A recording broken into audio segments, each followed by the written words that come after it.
What would you expect for intact tissue? What sort of compensation? What sort of... Well, why don't you start by telling me what you're used to paying? Okay. I don't think so. Okay, are you looking at 8 and 9 week specimens or only second trimester specimens?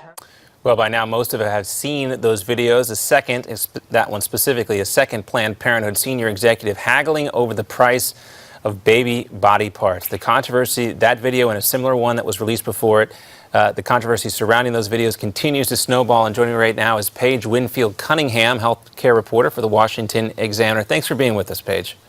Great to be on. All right, so we were talking about this with our roundtable, and you looked deeper into this issue, saying now that this is no longer a partisan issue. Quoting from your column here, quote, "It's not just Republicans pressing for action. 4 House Democrats wrote to Loretta Lynch this week, asking her to investigate the anti-abortion group that obtained videos of Planned Parenthood discussing how some critics are compensated by biomedical companies for obtaining aborted fetal tissue." Who are the Democrats pushing hardest in this part of the investigation? Well, you haven't seen House leadership or Senate leadership on the Democratic side push for this. It's been more rank and file members. But you have seen more Democrats come to the defense of Planned Parenthood over the last week. They were a little bit slow, and I think that was because these videos are potentially incriminating for the group. And so I think you've seen Democrats be a little bit more cautious in coming out in defense. But finally, Hillary Clinton and Nancy Pelosi jumped to their defense late last week. Obviously, though, that isn't going to quiet the investigations by Republicans. In fact, just today, more than 100 House Republicans wrote to the Justice Department asking for an investigation into the group. You saw House Majority Leader Kevin McCarthy call for defunding the group even while the investigations go on. Originally, leadership had been a little bit more careful last week to say, let's investigate first before defunding. Now it looks like they're sort of jumping on that defunding bandwagon. And we could see a third video come out this week. There could be as many as 12.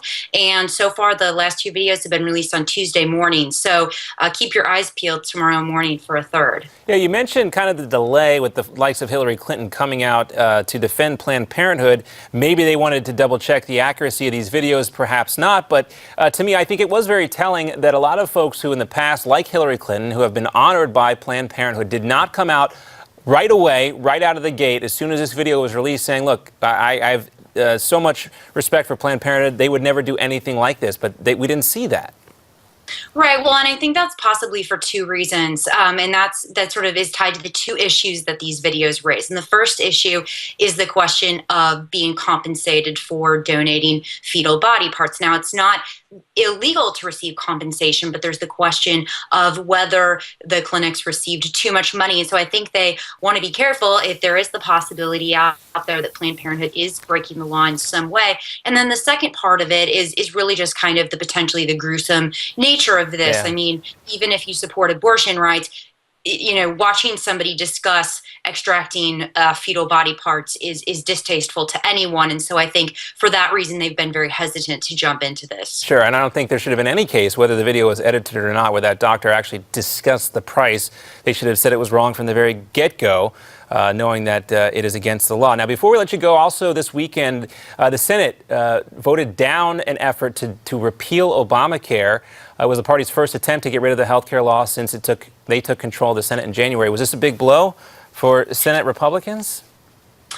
You know, they were never going to repeal it because President Obama was never going to sign a bill. So in that sense, no, it's not a big blow. It was, you know, the outcome that we're expecting. For a long time, they had talked about doing it through reconciliation rules, which would have potentially allowed it to pass the Senate. But again, would have ended there at the White House. And so I think Republicans are really pegging their hopes on 2016, and that's really where it's going to have to be for the moment. All right, they'll have to put it off for another election. Thanks so much for being with us, Paige. Great to hear from you.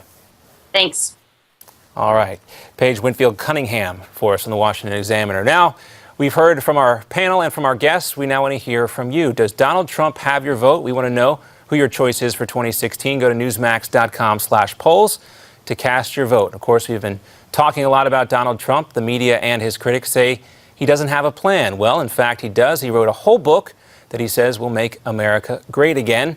Trump's bestseller is Time to Get Tough. It outlines his plan to roll back President Obama's policies, secure the border, deal with China, terrorism, and much more. Newsmax is a free offer for this book. Just go to newsmax.com/TrumpBook and get your copy right now. Go online, avoid what the big media are saying, and get Trump's plan directly from him. Coming up tonight here on Newsmax TV, stick around with us. A little bit more of Newsmax Now to go. We're going to be followed by the Daily Wrap.